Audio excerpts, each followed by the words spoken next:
Recibí este testimonio de una oyente llamada Carolina, quien vive en un pueblo pequeño cerca de Guadalajara.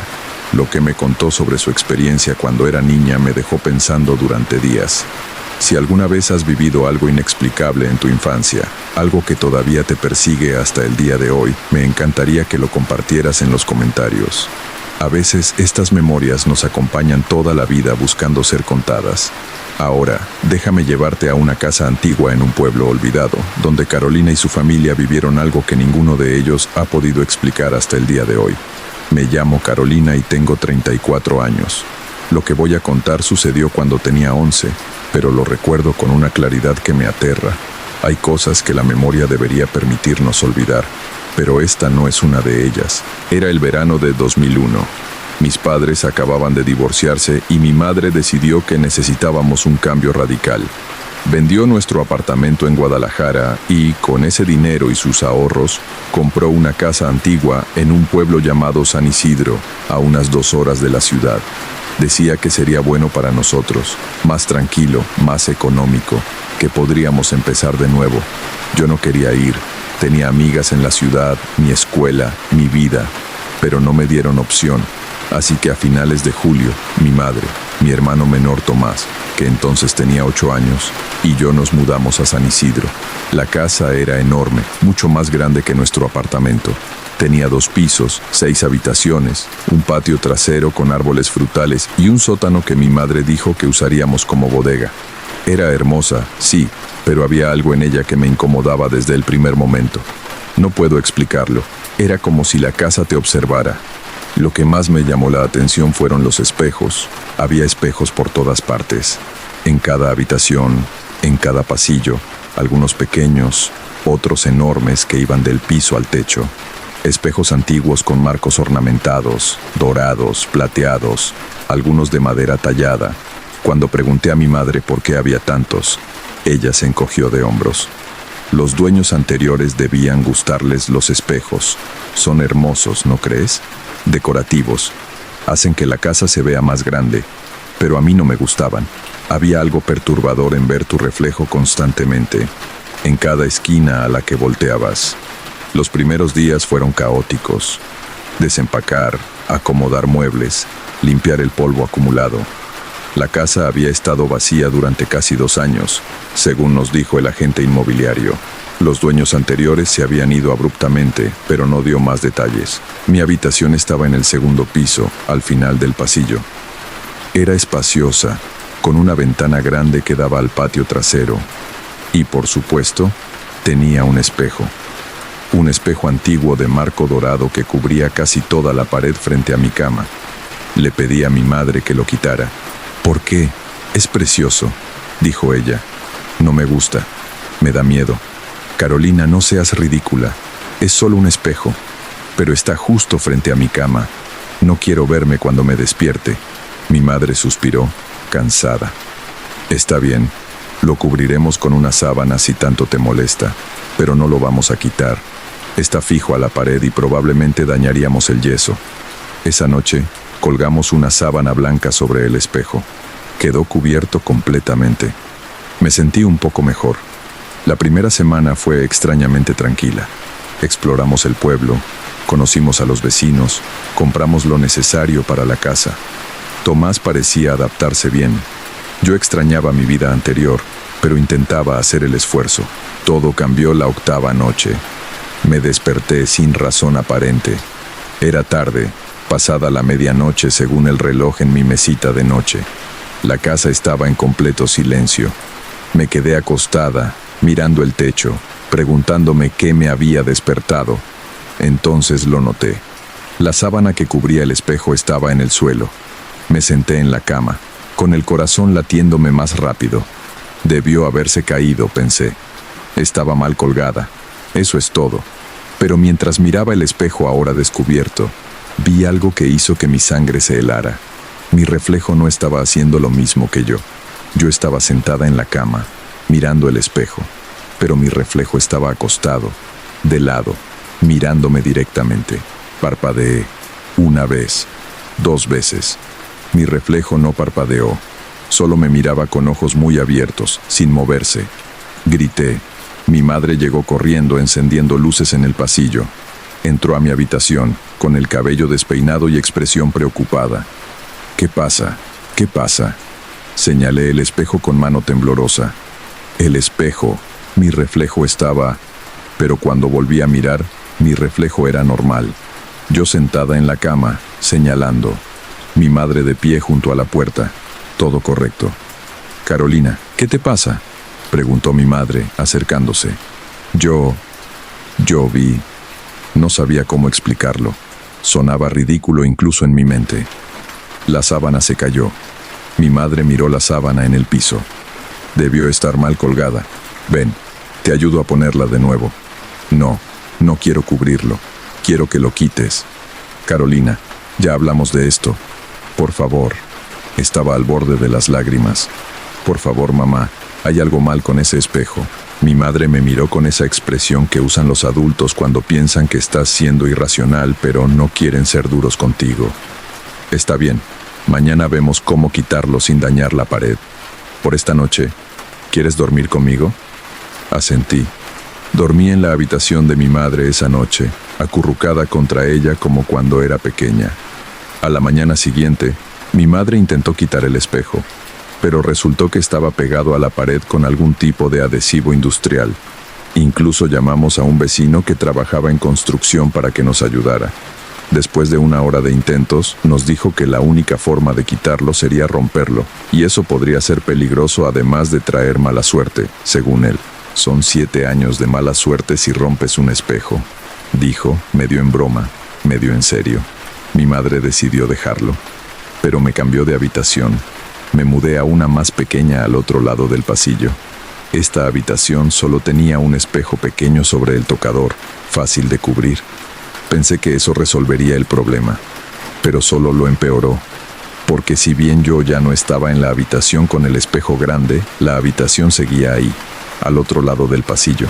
Y por las noches, cuando todo estaba oscuro y en silencio, a veces escuchaba sonidos viniendo de allí, crujidos, como si alguien caminara sobre el piso de madera, susurros, muy bajos, imposibles de entender. Y una vez, una risa, suave, femenina, que se cortó abruptamente. No le dije nada a mi madre, sabía que no me creería, pero Tomás sí me creyó.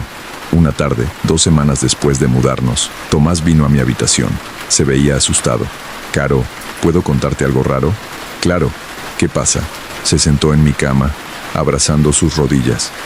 A veces veo cosas en los espejos. Se me erizó la piel. ¿Qué tipo de cosas? Personas que no deberían estar ahí. Como ayer, estaba en la sala jugando videojuegos y miré el espejo grande que está sobre la chimenea. Vi a una niña parada detrás del sofá, pero cuando me di la vuelta, no había nadie. ¿Qué aspecto tenía? No sé. Todo pasó muy rápido. Tenía cabello largo oscuro y un vestido blanco, pero cuando volví a mirar el espejo, ya no estaba. ¿Se lo dijiste a mamá? Negó con la cabeza. No me va a creer, va a decir que es mi imaginación. Tenía razón, y lo peor es que yo sabía que no era su imaginación, porque yo también había empezado a ver cosas, sombras que se movían en los reflejos cuando nadie más estaba cerca. Figuras borrosas en los rincones de los espejos que desaparecían cuando las mirabas directamente.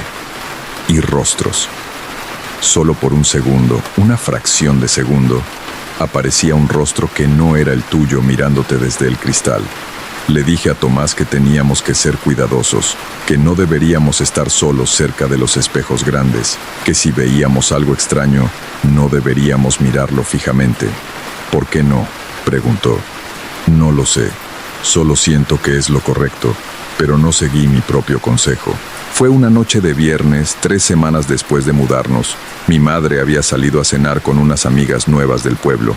Tomás y yo estábamos solos. Él se había quedado dormido temprano después de ver una película. Yo estaba en la sala, leyendo un libro, intentando ignorar los espejos que me rodeaban. Entonces escuché el piano. La casa tenía un piano viejo en lo que mi madre llamaba la sala de música, un cuarto pequeño en el primer piso que aún no habíamos amueblado completamente. El piano había venido con la casa, desafinado y cubierto de polvo. Las notas eran simples, repetitivas, como si alguien estuviera presionando las mismas teclas una y otra vez. Pling, pling, pling. Me levanté y caminé hacia la sala de música. La puerta estaba entreabierta. Empujé lentamente y miré adentro. No había nadie tocando el piano. Las teclas se movían solas, hundiéndose y levantándose, produciendo esas notas monótonas. Pling, pling, pling. Debí haberme ido. Debí haber corrido, tomado a Tomás y salido de la casa. Pero la curiosidad, o quizás algo más, me hizo entrar. Había un espejo en esa habitación también, un espejo de cuerpo completo en la esquina. Mientras caminaba hacia el piano, mi reflejo se movió conmigo. Normal. Correcto. Las teclas dejaron de moverse abruptamente. El silencio fue ensordecedor. Y entonces, en el espejo, vi algo que hizo que mi mundo se detuviera. Había alguien de pie detrás de mí en el reflejo. Una niña, como Tomás había descrito. Cabello largo y oscuro, vestido blanco sucio y desgarrado. Estaba justo detrás de mí, tan cerca que podría haberme tocado el hombro. Me giré violentamente. No había nadie detrás de mí. Volví a mirar el espejo. La niña seguía ahí, en el reflejo. Ahora sonreía. Era una sonrisa horrible, demasiado ancha, demasiado amplia para su cara. Y entonces habló, no en voz alta. Sus labios se movieron en el reflejo y su voz resonó dentro de mi cabeza. Quiero jugar.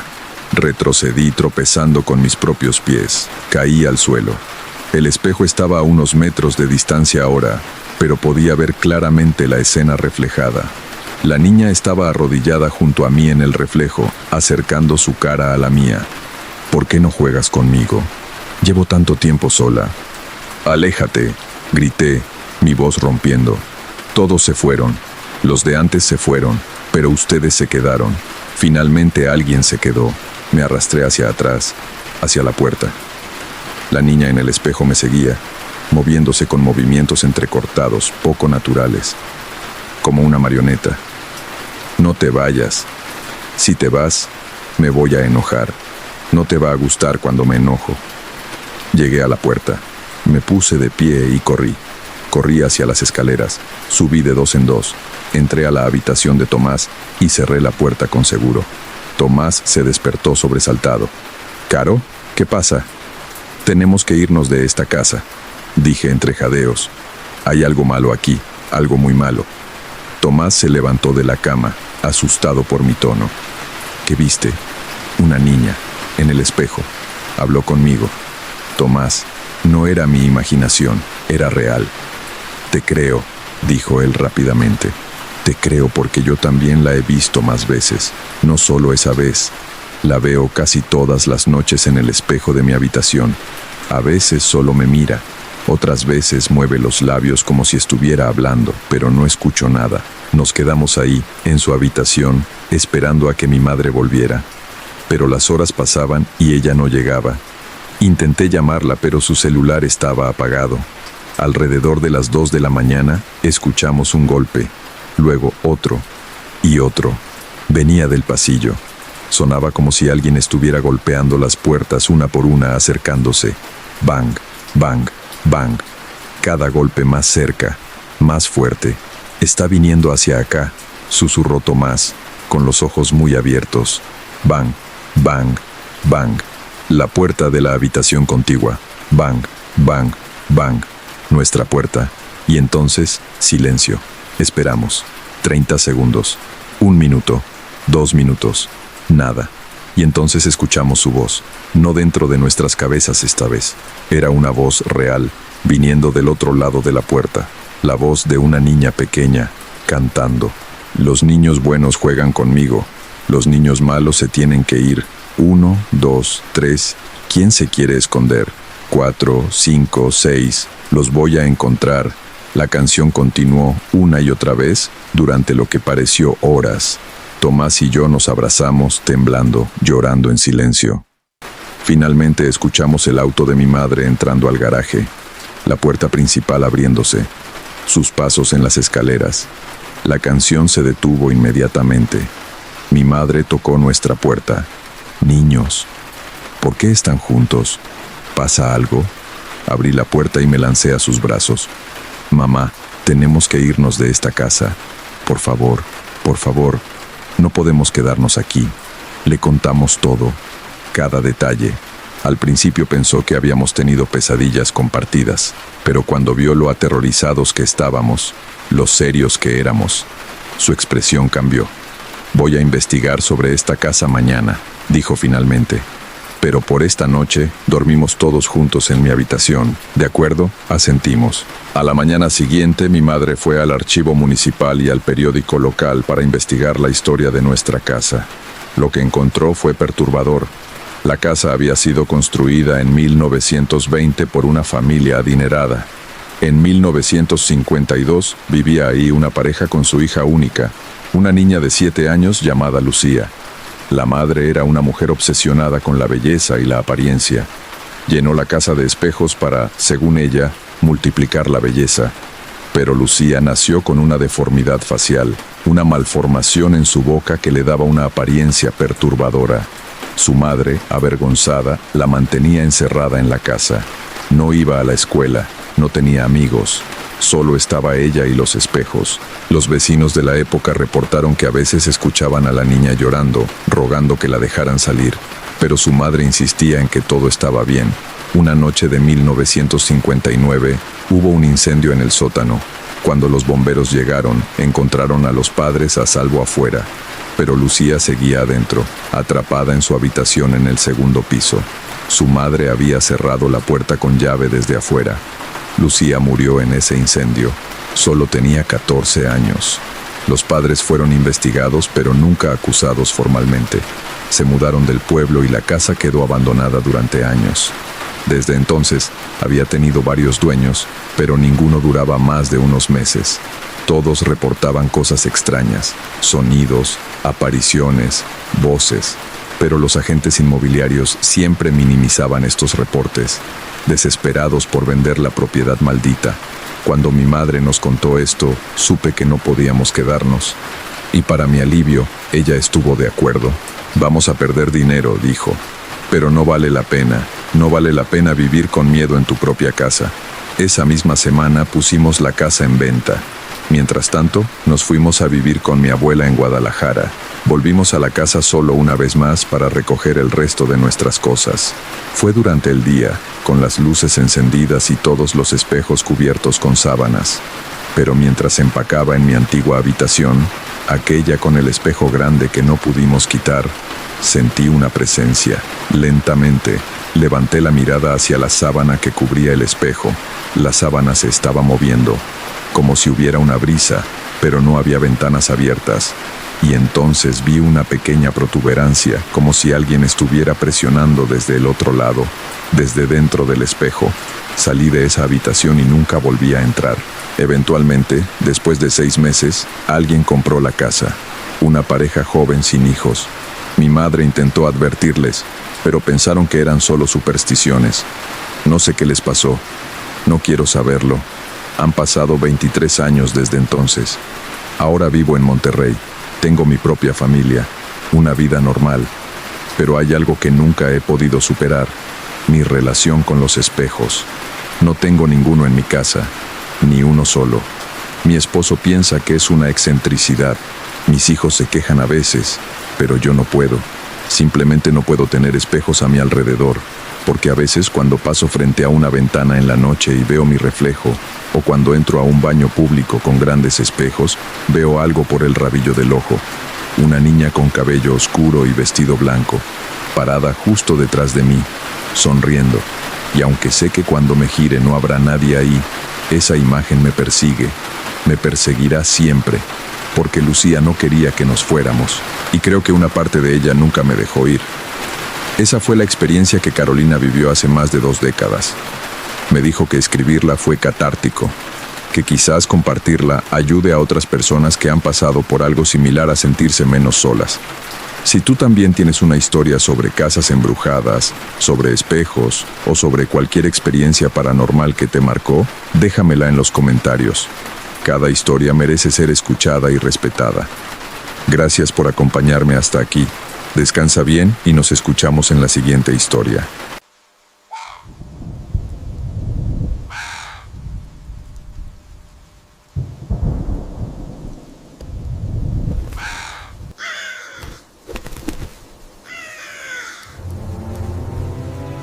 Esta historia me la compartió una oyente llamada Sofía, quien vive en Santiago de Chile. Lo que me contó sobre su vecino del departamento de al lado es algo tan cotidiano al principio que cualquiera podría vivirlo, y precisamente por eso es tan perturbador. Si alguna vez has escuchado cosas extrañas a través de las paredes de tu apartamento, ruidos que no tienen sentido, voces que no deberían estar ahí, me encantaría que lo compartieras en los comentarios. A veces lo más aterrador es lo que sucede justo al otro lado de una pared tan delgada como papel. Ahora, esta es la historia de Sofía y los 6 meses que pasó viviendo al lado de algo que nunca debió existir. Me llamo Sofía, tengo 28 años, y hace 8 meses me mudé de mi departamento en Santiago. Perdí el depósito, perdí dinero en la mudanza apresurada, y ahora pago casi el doble de renta en un lugar más pequeño.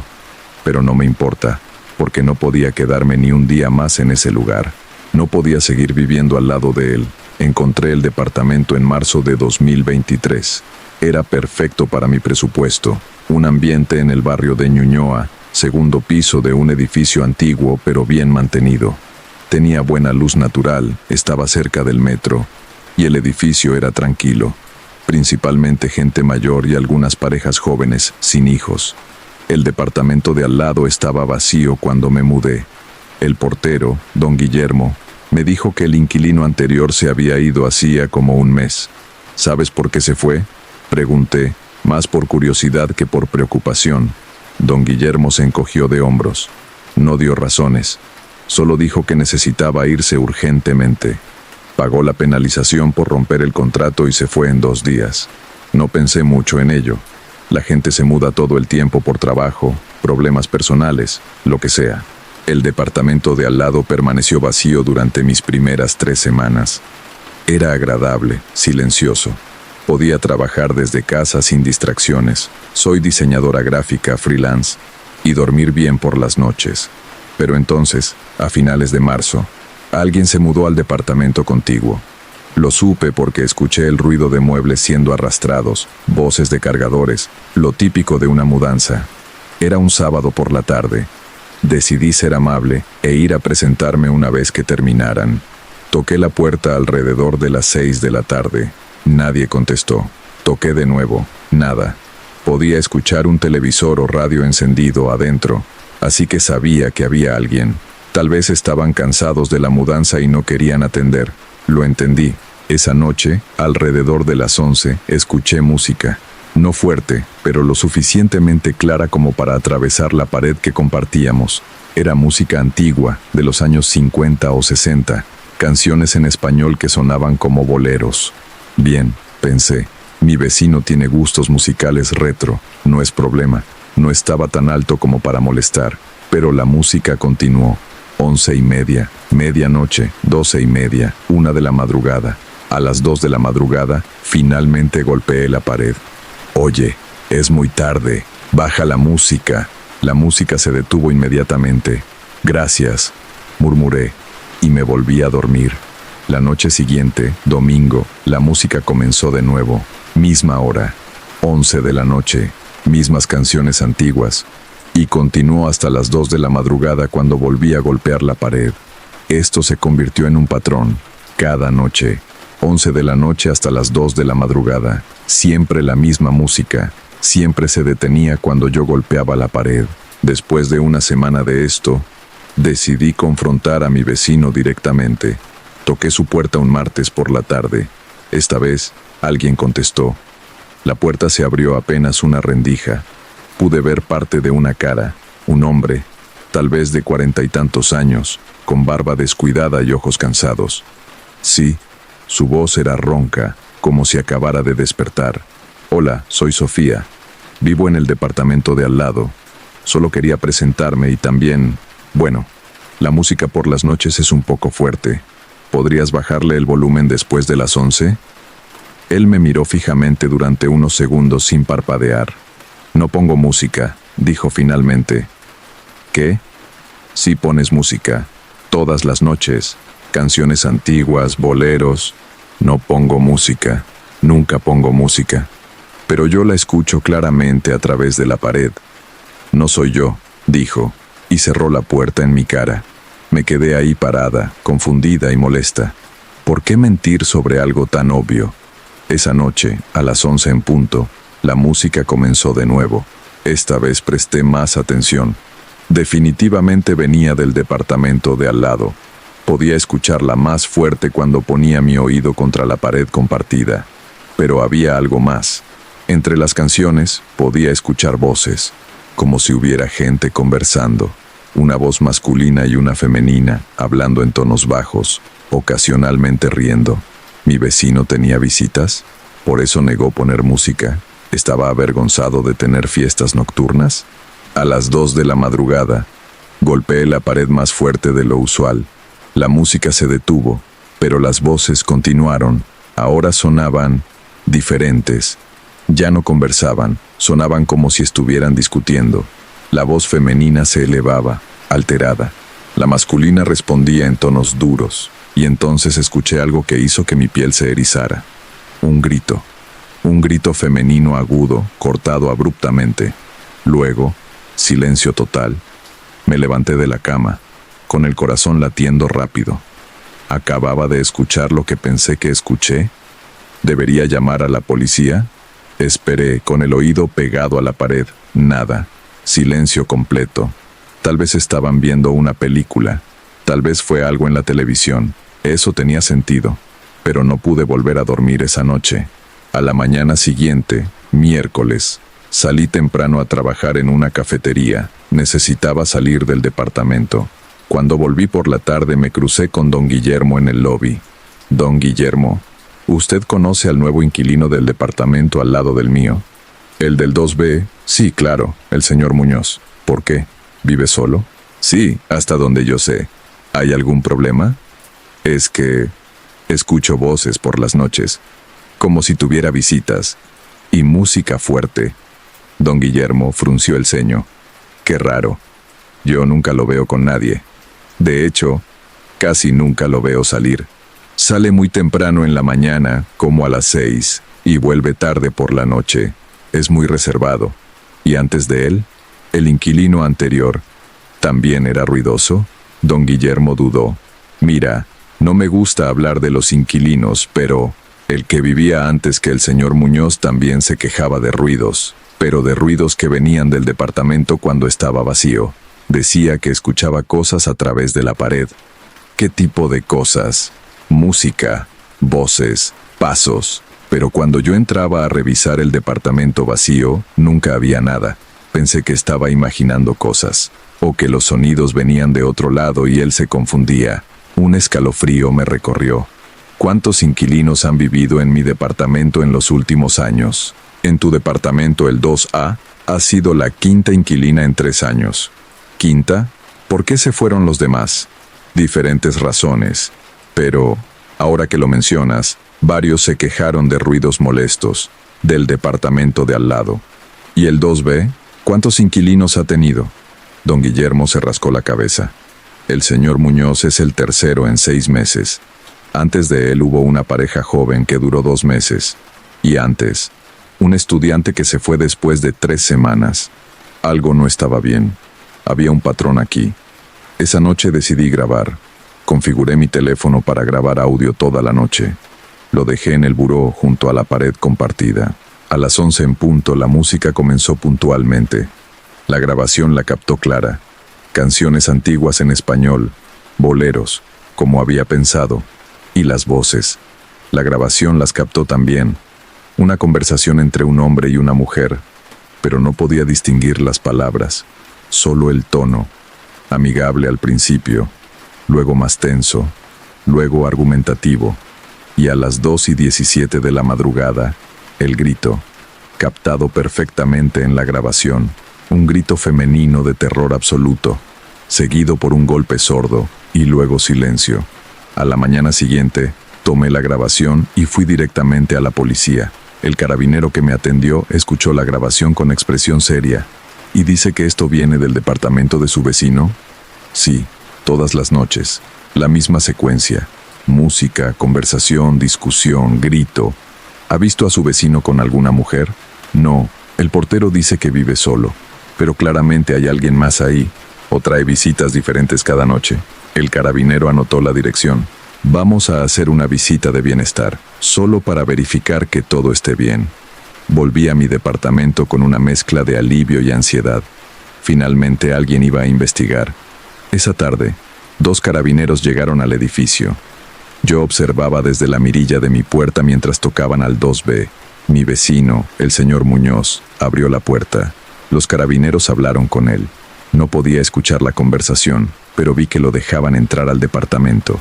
Estuvieron adentro unos 15 minutos. Cuando salieron pasaron por mi puerta. Toqué y salí a hablar con ellos. ¿Y? ¿Encontraron algo? Uno de los carabineros negó con la cabeza. El señor Muñoz vive solo. No hay nadie más en el departamento. No hay señales de violencia o problemas. Dice que no pone música por las noches porque se acuesta temprano por su trabajo. Pero yo tengo la grabación. La escuchamos, pero el departamento está vacío excepto por él, y él niega ser la fuente del ruido. Entonces, ¿de dónde viene? El otro carabinero se encogió de hombros. Podría ser de otro departamento. El sonido viaja de formas raras en edificios antiguos. Podría parecer que viene de al lado cuando en realidad viene de arriba, abajo o al otro extremo del edificio. Pero está tan claro, viene de justo al otro lado de esa pared. Señorita, investigamos y no encontramos evidencia de ningún crimen o disturbio. Si el ruido continúa, puede hacer una queja formal con la administración del edificio. Pero no hay nada más que podamos hacer. Se fueron. Yo me quedé frustrada y confundida. Esa noche, puse mi oído directamente contra la pared a las 11 en punto. La música comenzó. Pero esta vez hice algo diferente. Salí de mi departamento y fui al pasillo. Puse mi oído contra la puerta del 2B. No se escuchaba nada. Ninguna música. Ninguna voz. Silencio completo. Pero cuando volví a mi departamento y puse el oído contra la pared compartida, ahí estaba. Clara como el agua, la música, las voces. ¿Cómo era posible? Decidí hacer un experimento. Configuré mi teléfono para grabar en mi departamento y le pedí prestado el teléfono a una amiga para grabar simultáneamente en el pasillo, afuera del 2B. A las 11 de la noche, ambos teléfonos estaban grabando. A la mañana siguiente, revisé ambas grabaciones. La grabación de mi departamento captó todo. Música, voces, el grito a las 2:17 de la mañana. La grabación del pasillo no captó nada. Solo silencio. Ocasionales sonidos de tuberías. Nada más. Los sonidos solo existían dentro de mi departamento. Solo podían ser escuchados desde mi lado de la pared. Eso no tenía ningún sentido físico. Comencé a investigar la historia del edificio. Fue construido en 1962. Ha tenido varios dueños a lo largo de las décadas.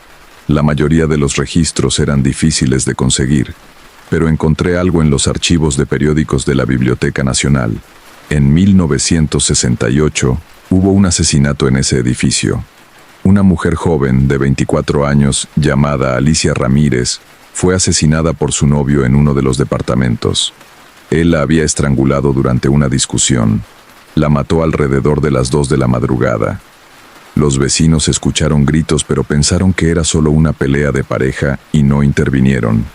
El novio fue arrestado, condenado, murió en prisión años después. El artículo no especificaba qué departamento exactamente. Solo decía segundo piso, unidad B, 2B, el departamento del señor Muñoz. Sentí que todo mi cuerpo se enfriaba. ¿Era posible? Estaba escuchando un eco del pasado, una grabación residual de aquella noche horrible de 1968. Pero eso no explicaba por qué solo yo lo escuchaba. ¿Por qué solo desde mi departamento? ¿Por qué el señor Muñoz, que vivía exactamente donde sucedió, no escuchaba nada? Esa noche decidí hacer algo estúpido. A las 2:15 de la mañana, cuando sabía que la escena estaba por llegar a su clímax, salí de mi departamento y toqué fuerte la puerta del 2B. Escuché pasos apresurados dentro. La puerta se abrió. El señor Muñoz estaba en pijama, con los ojos adormilados y confundidos. ¿Qué pasa? ¿Por qué toca a esta hora? ¿No lo escucha?, dije casi gritando. La música, las voces, están discutiendo ahora mismo. Él me miró como si estuviera loca. No hay música. No hay voces. Solo usted, gritando en mi puerta a las 2 de la mañana. Déjeme entrar. Déjeme pasar y se lo muestro. Definitivamente no. Váyase o llamo a la policía. Y cerró la puerta. Puse mi oído contra su puerta. Silencio total. Volví a mi departamento. Puse el oído contra la pared. Las voces estaban ahí, gritando ahora, discutiendo violentamente. Y entonces, el grito, el golpe, el silencio. Pero solo yo podía escucharlo. Los siguientes días fueron un infierno.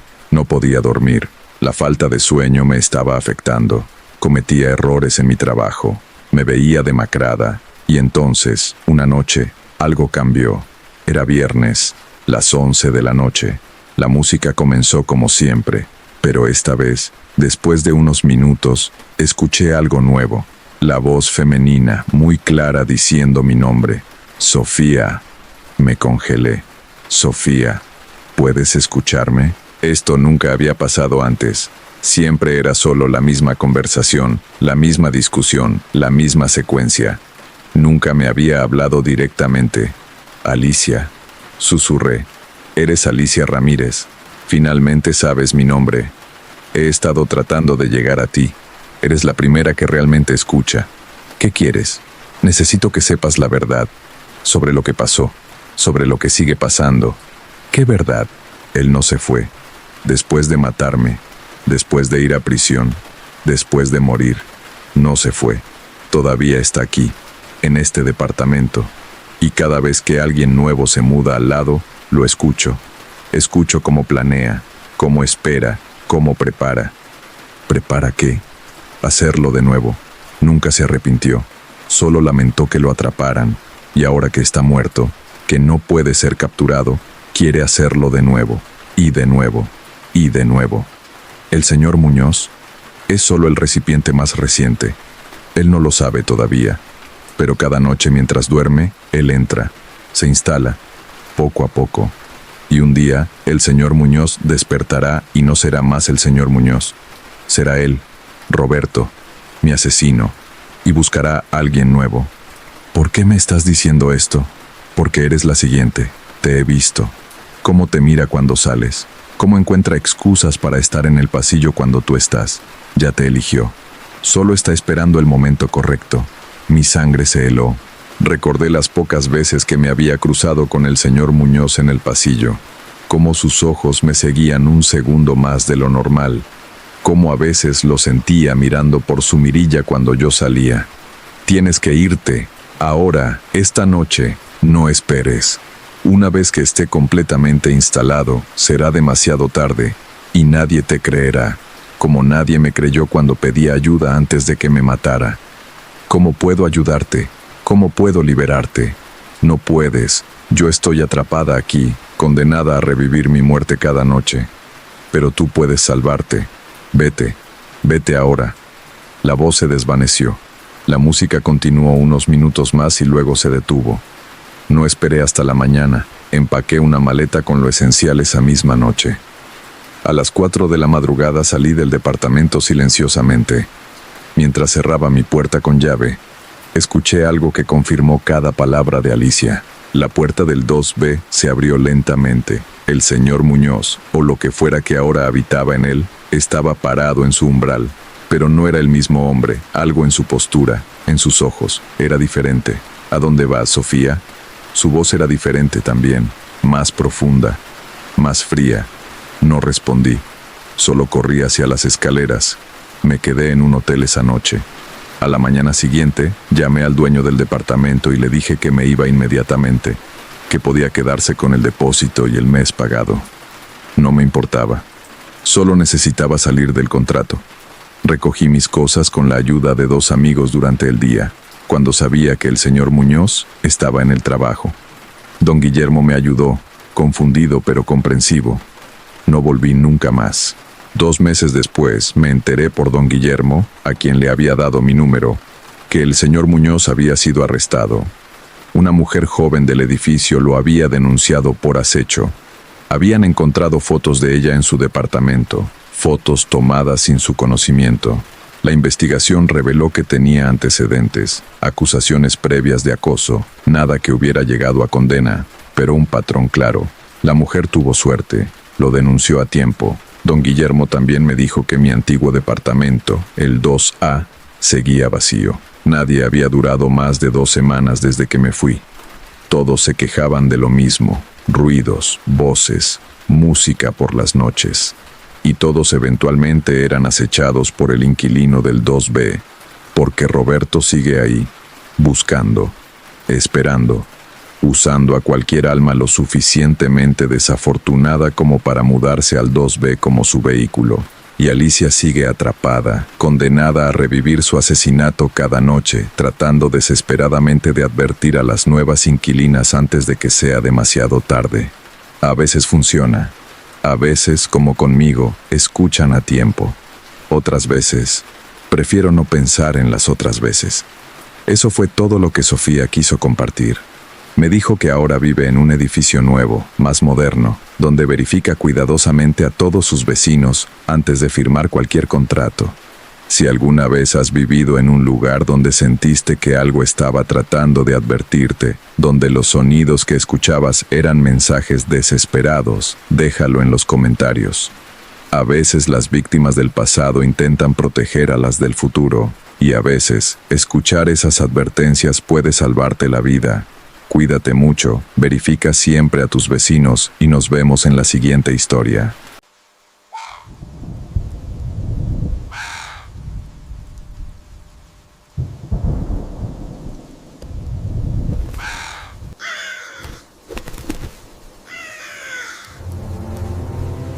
Un seguidor del canal que trabaja en el sector salud me envió esta experiencia que vivió hace años.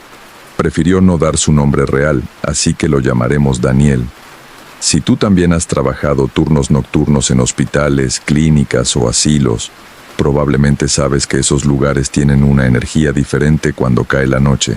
Si has visto o sentido cosas que no puedes explicar en tu trabajo, especialmente en lugares donde la muerte es frecuente, cuéntamelo en los comentarios.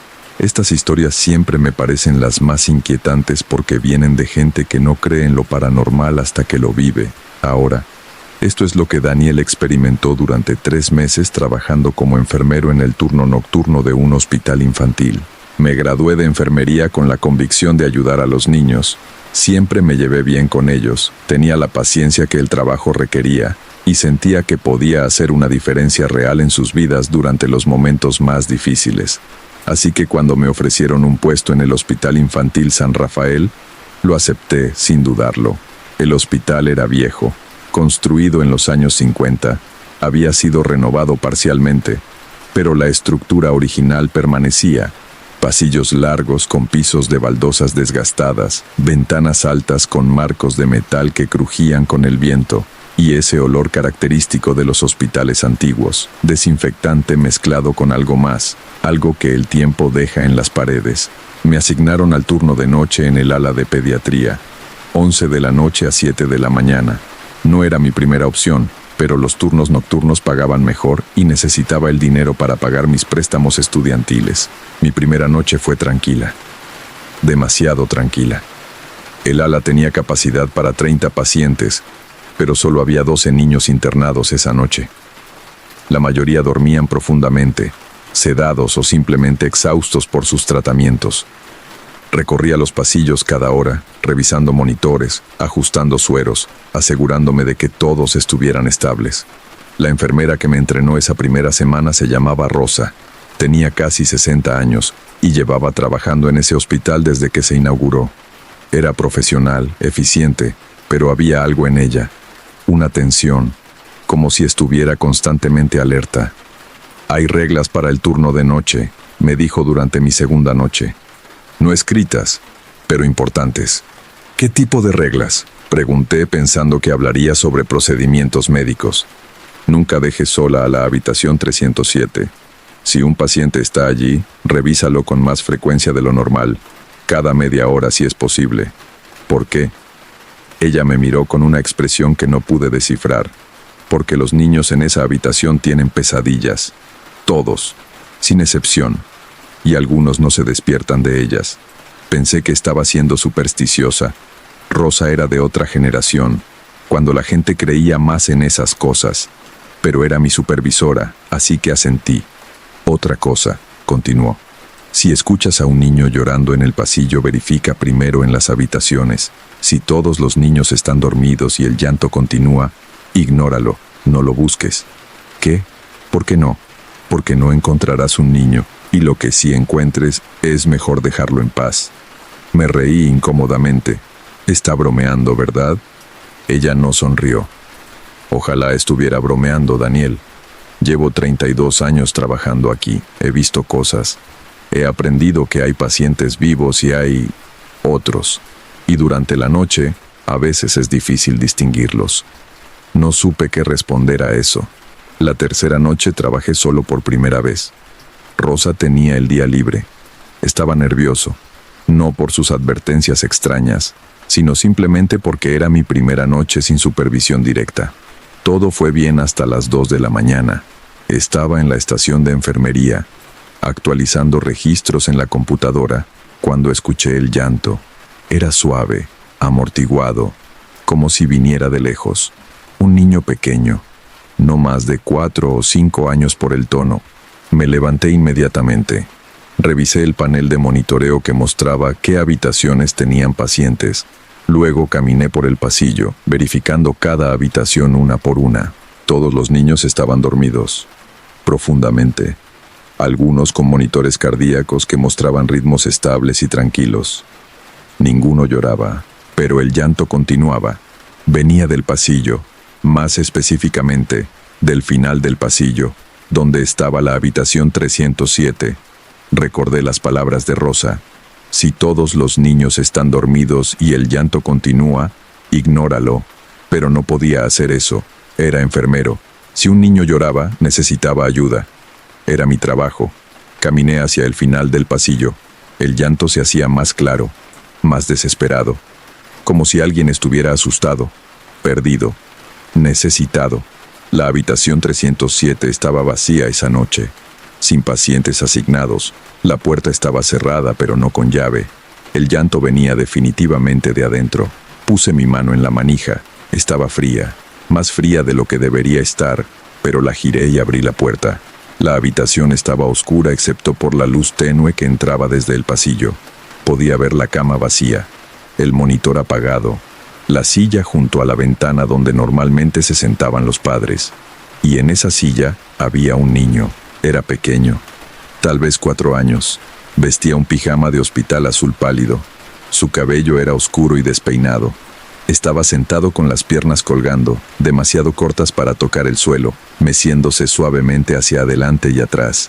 Y lloraba. Suave, pero constante. «Hey», dije suavemente, entrando a la habitación. «¿Estás bien? ¿Cómo llegaste aquí?» El niño no respondió. Siguió llorando, meciéndose. Me acerqué más. «¿Dónde están tus papás? ¿De qué habitación eres?» Cuando estuve a unos metros de distancia, el niño dejó de llorar abruptamente, y lentamente, muy lentamente, giró su cabeza para mirarme.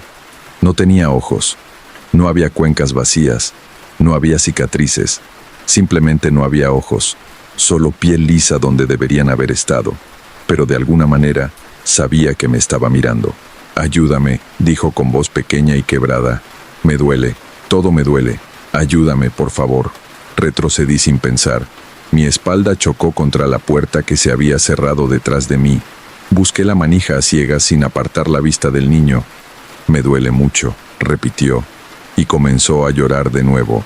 Pero esta vez, lágrimas salían de donde deberían estar sus ojos. Lágrimas negras que corrían por sus mejillas como petróleo. Encontré la manija, la giré, salí de la habitación tropezando y cerré la puerta de golpe. Mi corazón latía tan fuerte que podía escucharlo en mis oídos. Respiré profundo varias veces, tratando de calmarme, tratando de encontrar una explicación lógica. Tal vez era un paciente nuevo que nadie me había informado. Tal vez tenía alguna condición médica rara que afectaba sus ojos. Tal vez las lágrimas negras eran efecto de alguna medicación. Pero sabía que estaba mintiéndome a mí mismo. Volví corriendo a la estación de enfermería y revisé todos los registros. No había ningún paciente de 4 años internado en todo el ala. Ninguno. Miré hacia el pasillo, hacia la puerta cerrada de la habitación 307. El llanto había cesado. No dormí el resto de esa noche. Me quedé en la estación de enfermería, haciendo rondas cada 20 minutos, pero evitando acercarme demasiado a la 307. A la mañana siguiente, cuando Rosa llegó para el cambio de turno, debí verme terrible porque lo primero que preguntó fue: ¿lo viste? No tenía sentido mentir. Había un niño en la 307, pero no tenía ojos, terminó ella. Lo sé, lo he visto 3 veces en todos estos años, siempre en esa habitación, siempre llorando, siempre pidiendo ayuda. ¿Quién es? Rosa suspiró y se sirvió café antes de responder.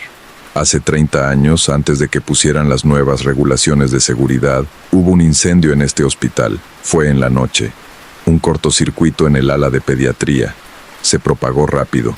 Evacuamos a la mayoría de los niños, pero había un niño en la habitación 307. Tenía 4 años. Estaba en tratamiento por cáncer, muy débil. No podía caminar sin ayuda. Se detuvo para tomar un sorbo de café. Sus manos temblaban ligeramente. El humo era denso. Las enfermeras de turno no podían ver. Cuando finalmente controlaron el fuego y volvieron a buscar, lo encontraron, aún en su cama. El humo lo había asfixiado, pero antes de morir el calor intenso le quemó los ojos. Cuando lo encontraron, estaba llorando lágrimas de sangre mezcladas con otros fluidos. Sentí náuseas. Desde entonces, continuó Rosa, aparece, no todas las noches, tal vez una vez al mes, siempre en la 307, siempre llorando, siempre pidiendo ayuda que llegó demasiado tarde. ¿Por qué no cierran esa habitación? Lo intentaron. Durante 2 años estuvo cerrada, pero los niños en las habitaciones adyacentes tenían pesadillas. Todas las noches, pesadillas sobre fuego, sobre humo, sobre no poder respirar. Así que decidieron volver a usarla. Es más fácil tener la habitación abierta y aceptar que de vez en cuando él aparece. Quería renunciar, quería irme y nunca volver, pero necesitaba el trabajo. Y una parte de mí, la parte que había elegido esta profesión, sentía una obligación, incluso hacia los pacientes que ya no estaban vivos. Las noches siguientes fui más cuidadoso. Seguía todas las reglas de Rosa. Revisaba la 307 con frecuencia cuando había pacientes allí, y cuando estaba vacía, la evitaba completamente. Pero había otras cosas que Rosa no había mencionado. A veces, cuando caminaba por el pasillo oscuro a las 3 de la mañana, escuchaba pasos detrás de mí, pequeños, ligeros, pasos de niño, pero cuando me giraba, no había nadie. Otras veces, las luces parpadeaban en secuencia, como si algo invisible caminara por el pasillo, haciendo que cada luz fallara momentáneamente a su paso. Y había momentos en que sentía una presencia. Alguien parado justo detrás de mi hombro, tan cerca que podía sentir su respiración. Pero cuando miraba, estaba solo. Un día le pregunté a Rosa si había otros pacientes como el niño de la 307. Ella me miró por largo rato antes de responder. Daniel, este hospital tiene casi 70 años. En ese tiempo han muerto cientos de niños aquí. La mayoría encuentra paz, se van, pero algunos se quedan. Los que murieron asustados, los que murieron solos, los que murieron sin entender qué les pasaba. Esos se quedan. ¿Cuántos?, susurré. No lo sé exactamente, pero en este ala durante la noche nunca estamos realmente solos. Hay al menos 5 que sé con certeza que permanecen. El niño de la 307 es el más visible, pero hay otros. ¿Quiénes? Está la niña del baño. Si entras al baño de mujeres del 2º piso después de las 2 de la mañana, a veces la ves, parada frente al espejo, peinándose el cabello largo. Si la miras directamente, desaparece, pero si la ignoras y usas el baño normalmente, se queda allí, cepillando, nunca termina. Rosa parecía estar recordando algo doloroso. Luego está el niño que corre. No sabemos su historia, pero a veces, Cerca de las 4 de la mañana escuchas pasos corriendo por el pasillo, como si alguien estuviera jugando o huyendo. Los pasos van de un extremo al otro, una y otra vez, durante exactamente 15 minutos, y luego paran. ¿Y los otros? Hay gemelos, un niño y una niña, tal vez 7 u 8 años. Los he visto 2 veces. Siempre están juntos, siempre tomados de la mano. Caminan por el pasillo mirando dentro de cada habitación, como si buscaran algo, o a alguien. Nunca entran a las habitaciones, solo miran, y luego siguen caminando hasta desaparecer al final del pasillo. Tomó un respiro profundo antes de continuar. Y está el bebé. Ese es el peor. A veces escuchas un bebé llorando en la sala de neonatología vacía. No deberías entrar cuando escuches eso. Nunca encontrarás al bebé. Pero si entras y buscas demasiado tiempo, dicen que algo más te encuentra a ti. Algo que no es un bebé. Algo que solo usa ese sonido para atraer gente. Me estremecí. ¿Cómo pueden trabajar aquí sabiendo todo esto? Rosa me sonrió con tristeza. Porque alguien tiene que hacerlo. Y porque, a pesar de todo, este es un buen hospital. Salvamos más niños de los que perdemos. Y los que perdemos, bueno, tal vez merecen que alguien los recuerde. Que alguien reconozca que están aquí. Continué trabajando allí. No porque fuera valiente, sino porque necesitaba el dinero y porque, extrañamente, empecé a entender lo que Rosa quería decir. Los niños fantasmas no eran maliciosos, no intentaban hacernos daño. Simplemente estaban, atrapados en su último momento de confusión, dolor o miedo, repitiendo sus acciones una y otra vez porque no sabían cómo hacer otra cosa. Establecí una rutina. Cuando escuchaba al niño llorar en la 307, entraba brevemente. No me acercaba demasiado, solo decía, lo siento, ojalá hubiéramos llegado a tiempo, pero no estás solo ahora, estoy aquí, todos estamos aquí. El llanto nunca cesaba, pero parecía menos desesperado, más suave. Cuando escuchaba los pasos corriendo me paraba en el pasillo y dejaba que pasaran junto a mí. A veces susurraba, está bien, puedes descansar ahora, no tienes que seguir corriendo. Los pasos nunca se detenían, pero había noches en que duraban menos de 15 minutos. Una noche, alrededor de un mes después de empezar, vi a los gemelos. Estaba revisando la habitación 315 cuando los vi pasar por el pasillo, tomados de la mano, caminando lentamente, mirando dentro de cada habitación. Salí al pasillo. «Hola», dije suavemente. Se detuvieron. Giraron sus cabezas para mirarme. Sus ojos eran grandes y tristes. «¿A quién buscan?», pregunté. La niña abrió su boca como para hablar, pero no salió sonido. Solo movió sus labios formando una palabra que pude leer, mamá. Mi corazón se rompió un poco. «Lo siento», dije. «No sé dónde está su mamá, pero ella los ama. Estoy seguro de eso. Y está bien que descansen. Está bien que paren de buscar». Me miraron por un largo momento.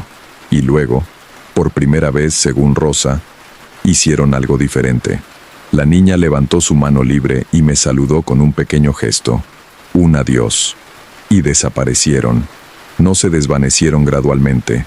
Simplemente dejaron de estar allí, como si nunca hubieran existido. Rosa estaba emocionada cuando le conté. «Nunca habían hecho eso», dijo con lágrimas en los ojos. «En 10 años que llevo viéndolos, nunca cambiaron su patrón. Tal vez finalmente pudieron irse. Pero no todo fue positivo. Hubo una noche, cerca de mi 3er mes en el trabajo, cuando todo salió mal. Teníamos un paciente nuevo en la 307, un niño de 6 años con neumonía severa. Estaba estable pero necesitaba monitoreo constante. Revisé la habitación cada media hora como Rosa me había enseñado. A las 3 de la mañana entré para mi ronda de rutina. El niño estaba dormido, conectado a su monitor que pitaba regularmente. Todo normal, pero había algo más en la habitación. En la misma silla donde había visto al niño sin ojos, había una sombra. No era el niño fantasma, era algo diferente, más grande, más oscuro. Una presencia densa que parecía absorber la luz, y estaba inclinada sobre la cama del paciente, cerca de su rostro, como si como si estuviera susurrándole algo. El niño en la cama comenzó a moverse, inquieto. Su respiración se aceleró. El monitor pitó más rápido, pero no se despertaba. «No», grité sin pensar. Corrí hacia la cama y me interpuse entre la sombra y el niño. «Déjalo en paz». La temperatura de la habitación cayó drásticamente. Podía ver mi aliento. El monitor comenzó a fallar, pitando erráticamente. La sombra se levantó, creció, se expandió hasta llenar la esquina de la habitación. Y sentí algo, una malevolencia, una intención, no como la tristeza de los niños fantasmas. Esto era otra cosa, algo hambriento, algo que se alimentaba. Busqué desesperadamente algo que hacer y recordé las palabras de Rosa. «Este es un buen hospital. Salvamos más niños de los que perdemos. No puedes llevártelo», dije, mi voz temblando pero firme. «Este niño va a vivir, va a sanar, va a salir de aquí. No es tu turno, no es tu turno». La sombra pulsó, la habitación vibró, y entonces escuché voces, múltiples voces de niños susurrando al unísono. «No es su turno, no es su turno, no es su turno». Los niños fantasmas, todos ellos, estaban allí. No podía verlos claramente, pero podía sentir su presencia. 5, 10, tal vez más, todos reunidos, todos repitiendo las mismas palabras. La sombra se contrajo, se hizo más pequeña, y con un sonido como aire escapando de un globo, desapareció.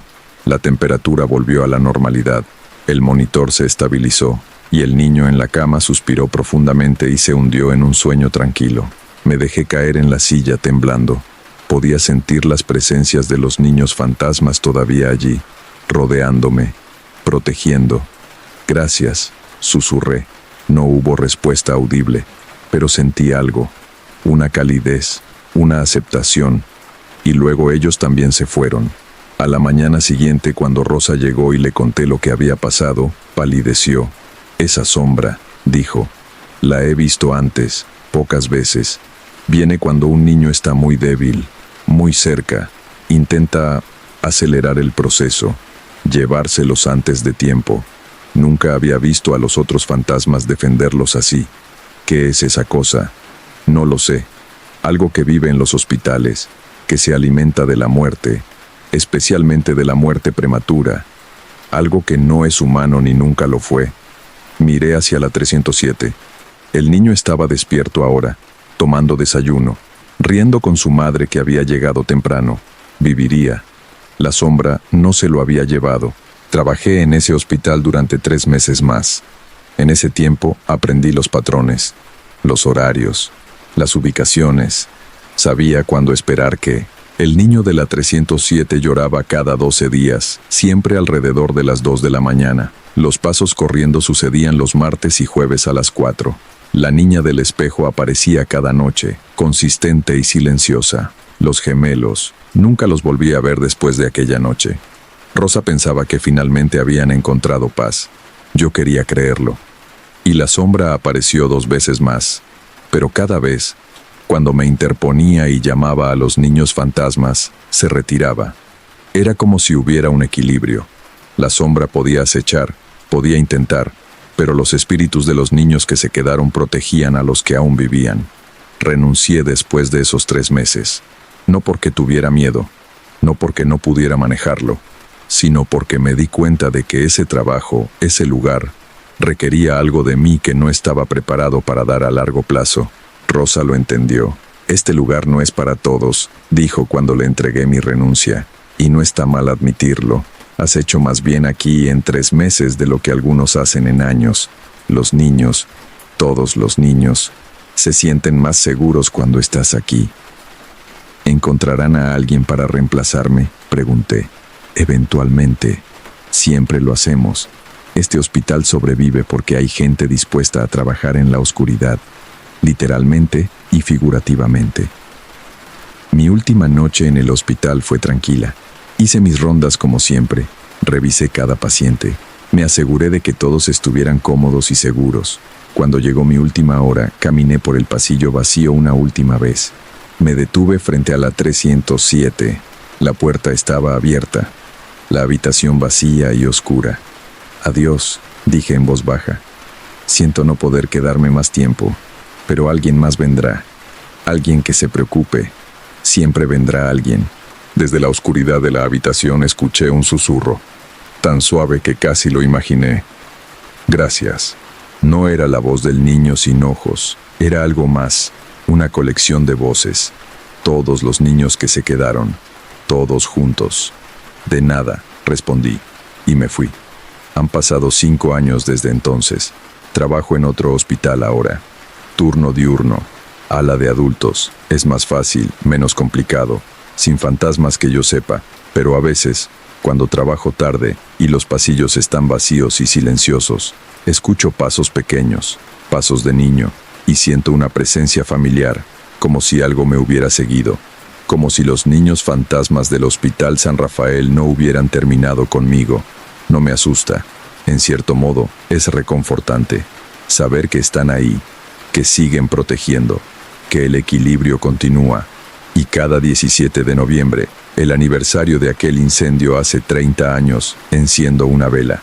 La dejo arder toda la noche, y digo una oración por el niño de la habitación 307, por los gemelos que buscaban a su madre, por la niña del espejo, por todos los niños que se quedaron cuando debieron irse, porque alguien debe recordarlos, alguien debe reconocer que existieron, que importaron, y que en su propia manera extraña y trágica, todavía importan.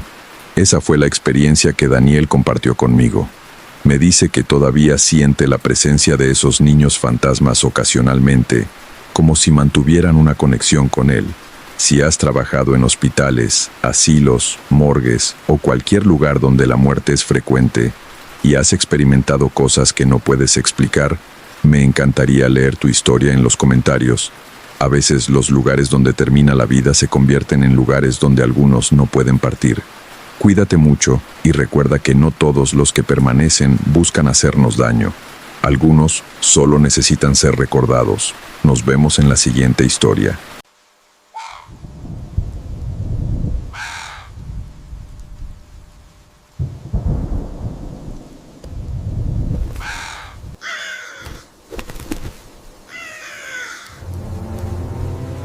Esta historia me llegó de parte de Laura, una seguidora que vive en una zona rural de Guatemala. Me escribió hace 3 semanas con una experiencia que vivió hace años en la casa de su infancia. Si tú también creciste en el campo o en algún lugar donde las leyendas antiguas todavía se respetan, probablemente entiendas de qué estoy hablando. Si tienes una historia similar sobre criaturas que no deberían existir pero que viste con tus propios ojos, compártela en los comentarios. Me fascina conocer las experiencias de ustedes. Ahora, esto es lo que Laura vivió cuando era apenas una niña de 8 años. Crecí en una finca alejada de cualquier pueblo. La casa donde vivíamos con mis padres y mis 2 hermanos mayores era antigua, construida por mi bisabuelo a principios del siglo pasado. Era grande, de paredes gruesas de adobe y techo de tejas rojas que crujía durante las tormentas. Alrededor teníamos cultivos de café y maíz, un gallinero, algunos cerdos, y más allá, un bosque denso que nadie de la familia se atrevía a explorar demasiado. Desde muy pequeña aprendí las reglas. Mi abuela, que vivía con nosotros, era muy estricta con ellas. No eran reglas normales como no cruces la calle sin mirar o lávate las manos antes de comer. Eran reglas que sonaban extrañas, casi supersticiosas, pero que todos en la casa seguíamos sin cuestionar. Regla número 1. Nunca dejar comida afuera después del anochecer. Regla número 2. Nunca silbar de noche, especialmente cerca de la casa. Regla número 3. Si escuchas que alguien te llama por tu nombre desde el bosque, no respondas ni voltees. Regla número 4. Nunca, bajo ninguna circunstancia, abras la trampilla del sótano. Esa última regla era la más importante. La trampilla estaba en la cocina, en una esquina cerca de la despensa. Era de madera pesada, con un candado oxidado que parecía llevar décadas cerrado. Mi abuela guardaba la única llave colgada de una cadena en su cuello, y nunca se la quitaba, ni siquiera para dormir. Cuando le pregunté por qué no podíamos abrir la trampilla, mi abuela me miró con una seriedad que me asustó. «Porque ellos viven ahí abajo», dijo simplemente. y mientras no los molestemos, ellos no nos molestarán a nosotros. ¿Quiénes son ellos?, pregunté. Los guardianes, los antiguos, los que estaban aquí antes que nosotros. Su voz bajó hasta convertirse en un susurro. Tu bisabuelo hizo un trato con ellos cuando construyó esta casa. Les dio el sótano como su espacio, y a cambio nos protegen. Mantienen alejadas las cosas malas, pero si rompemos el acuerdo, si entramos en su territorio, no terminó la frase. No necesitaba hacerlo. El miedo en sus ojos decía suficiente. Durante años, obedecí las reglas sin problemas. La vida en la finca era tranquila. Ayudaba a mi mamá con las tareas del hogar, jugaba con mis hermanos en el patio, y por las noches nos reuníamos alrededor de la mesa mientras mi abuela contaba historias de cuando ella era joven. Pero había señales, pequeñas cosas que ahora, mirando hacia atrás, debía haber notado más.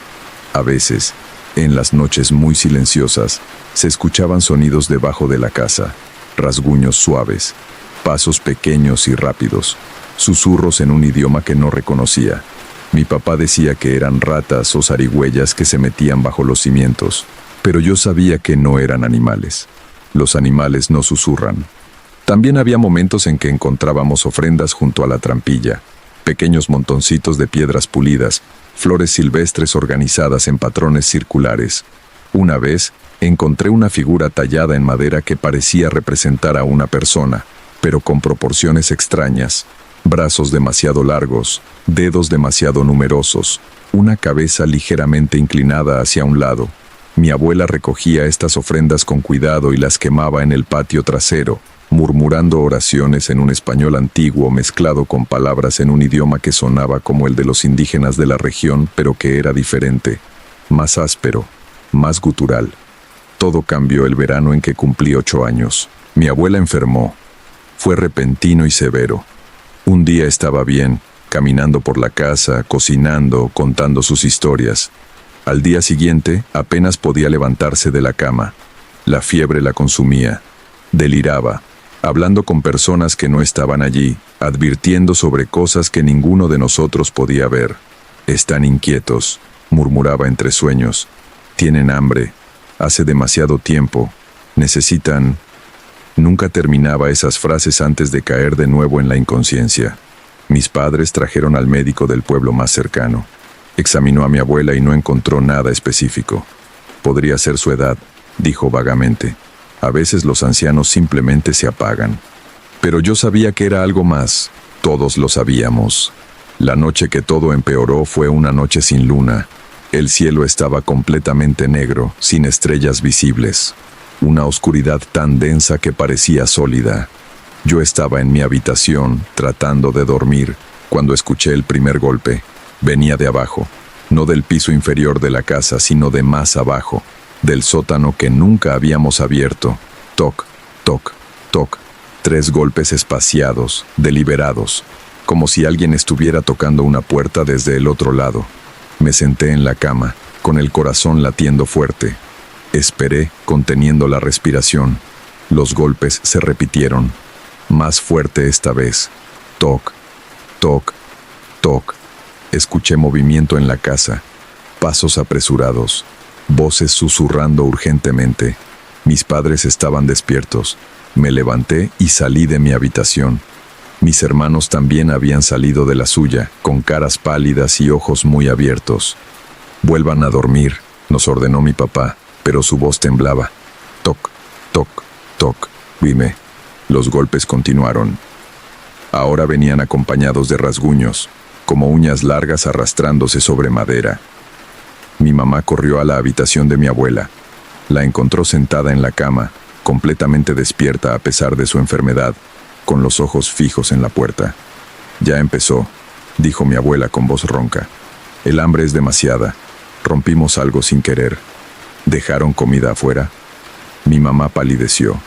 Esa tarde, habíamos hecho una parrillada en el patio, y en la prisa de llevar a mi abuela de vuelta a su cama cuando empeoró, habíamos dejado los restos de comida en una mesa afuera. Habíamos roto la primera regla. Los golpes se volvieron frenéticos. Ya no eran 3 golpes espaciados, era un aporreo constante, como si docenas de puños diminutos golpearan la trampilla desde abajo. y entonces escuchamos las voces. Eran agudas y ásperas, como si múltiples gargantas pequeñas hablaran al unísono. No podía entender las palabras, pero el tono era claro. Enojo, hambre, demanda. Mi papá bajó las escaleras con una linterna y un machete que guardaba para trabajar en los cultivos. Yo lo seguí a pesar de sus protestas. Necesitaba ver. Cuando llegamos a la cocina, la escena me heló la sangre. La trampilla estaba temblando, literalmente vibrando en su marco como si algo debajo la estuviera empujando con fuerza terrible.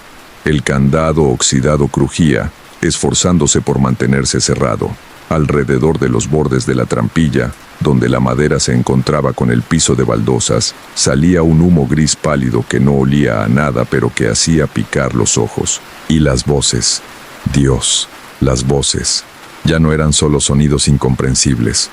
Ahora podía distinguir palabras en español, mezcladas con ese otro idioma. Hambre, hambre. Prometieron, dieron. Ahora nada. Hambre, abran, abran, hambre. Mi papá se quedó paralizado en la entrada de la cocina, el machete temblando en su mano. «Ve por tu abuela», me dijo sin apartar la vista de la trampilla. Rápido. Corrí escaleras arriba. Mi abuela ya estaba siendo ayudada por mi mamá a bajar. Se movía con dificultad, apoyándose pesadamente en el brazo de mi madre, pero en su rostro había una determinación feroz. Llegó a la cocina y observó la trampilla vibrante con ojos entrecerrados. «Han pasado 3 meses», murmuró. 3 meses sin ofrendas. «¿Ofrendas?», preguntó mi papá. Pensé que las ofrendas eran lo que ellos nos dejaban a nosotros. Mi abuela negó con la cabeza lentamente.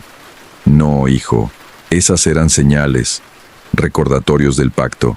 Yo debía dejarles comida cada 3 días, comida específica, pero con la enfermedad, olvidé, perdí la cuenta». Su voz se quebró.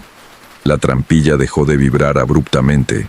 El silencio que siguió fue de alguna manera peor que el ruido. Era un silencio expectante, hambriento. Entonces escuchamos el primer rasguño en las paredes. No en las paredes exteriores, en las paredes interiores. Como si algo pequeño estuviera trepando por dentro de la estructura de la casa, moviéndose entre los espacios que no deberían ser accesibles. Los rasguños se multiplicaron. Docenas de ellos, cientos tal vez, rodeándonos, subiendo por las paredes hacia donde estábamos.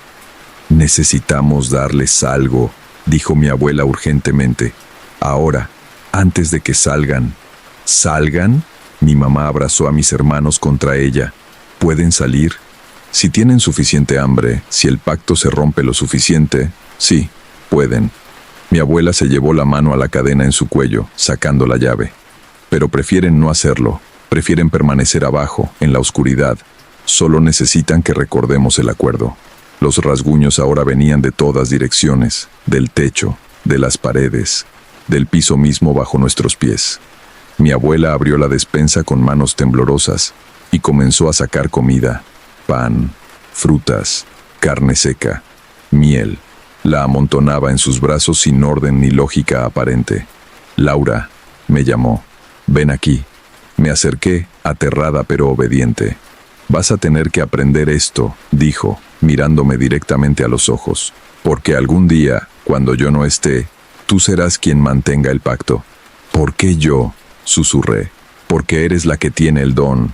Puedes sentirlos, ¿verdad? Siempre has podido». Era cierto. Siempre había sentido la presencia bajo la casa, una conciencia múltiple, antigua, hambrienta pero no necesariamente malévola, simplemente otra. Mi abuela caminó hacia la trampilla, la comida apilada en sus brazos. Los rasguños se detuvieron, como si lo que fuera que estaba en las paredes estuviera esperando, observando. Con la llave que colgaba de su cuello, abrió el candado. El clic metálico resonó en el silencio como un disparo. «No mires directamente hacia abajo», me advirtió. «No importa qué veas o qué escuches, no los mires directamente». Levantó la trampilla. El olor que salió fue indescriptible. No era podrido exactamente. Era tierra húmeda, hojas en descomposición, algo almizclado y animal, pero no de ningún animal que conociera. y debajo de todo eso, algo dulce y enfermizo que hacía que mi estómago se revolviera. Pero peor que el olor fue el sonido, respiraciones, docenas de ellas, pequeñas, rápidas, ansiosas, como perros jadeando pero más agudo, y susurros, tantos susurros superpuestos que se convertían en un zumbido constante. Mantuve la mirada fija en el rostro de mi abuela, siguiendo su instrucción. Pero por el rabillo del ojo podía ver movimiento en la oscuridad del sótano abierto. Formas pequeñas, muchas de ellas, moviéndose, trepando unas sobre otras, acercándose a la apertura. Mi abuela comenzó a dejar caer la comida en el sótano, pedazo por pedazo, pan, manzanas, tiras de carne seca. Cada vez que algo caía, había un frenesí de movimiento abajo, sonidos de masticación rápida, peleas breves por los pedazos más grandes, y luego silencio expectante esperando el siguiente bocado. Cuando terminó, mi abuela vertió el frasco completo de miel directamente en la oscuridad. El líquido dorado desapareció en segundos, acompañado de sonidos de lamido y satisfacción. «Perdón», dijo mi abuela en voz alta, dirigiéndose a la oscuridad. «Perdón por el descuido, perdón por el hambre. El pacto se mantiene, como siempre, como será». Las respiraciones se calmaron, los susurros se suavizaron hasta convertirse en algo casi musical, casi agradecido. Mi abuela cerró la trampilla lentamente y volvió a colocar el candado. En el momento en que el candado hizo clic, todos los sonidos en las paredes cesaron. La casa quedó en completo silencio. Nos quedamos allí, todos sin hablar, durante lo que pareció una eternidad. Finalmente, mi papá dejó escapar un suspiro tembloroso y bajó el machete. ¿Qué son?», preguntó. Mi abuela se apoyó contra la pared, exhausta por el esfuerzo. «Son antiguos», dijo. «Estaban aquí mucho antes de que llegaran los españoles, antes de que llegaran los mayas incluso. Son los originales, los que caminaban estas tierras cuando los árboles eran jóvenes». Se detuvo para tomar aire. «Tu bisabuelo los encontró cuando estaba cavando los cimientos de esta casa. Excavó demasiado profundo y abrió una de sus guaridas. Lo atacaron. Casi lo matan. ¿Y?». Mi mamá apenas podía hablar, y él negoció. Les ofreció un trato. Si lo dejaban construir su casa aquí, si lo dejaban vivir en esta tierra, él les daría refugio permanente debajo de su hogar. Les daría comida regularmente, y nunca intentaría dañarlos o expulsarlos. ¿Y aceptaron? No solo aceptaron, mejoraron el trato. Dijeron que si cumplía su parte, ellos protegerían su casa y su familia de todo mal exterior. Mantendrían alejados a ladrones, animales peligrosos, enfermedades, incluso a otros espíritus malignos. Mientras el pacto se mantuviera, la familia estaría a salvo. Miré hacia la trampilla cerrada. Desde el otro lado podía sentir algo. Una presencia colectiva. Miles de ojos invisibles observándonos. Pero ya no sentía amenaza. Solo vigilancia, protección incluso. «¿Cuántos son?», pregunté en voz baja. Mi abuela me miró con expresión seria. «No lo sé, nunca he contado, nunca he mirado realmente, pero siento que son muchos. Una colonia completa viviendo en túneles que excavaron bajo toda la propiedad. Esta casa es apenas la entrada de su mundo».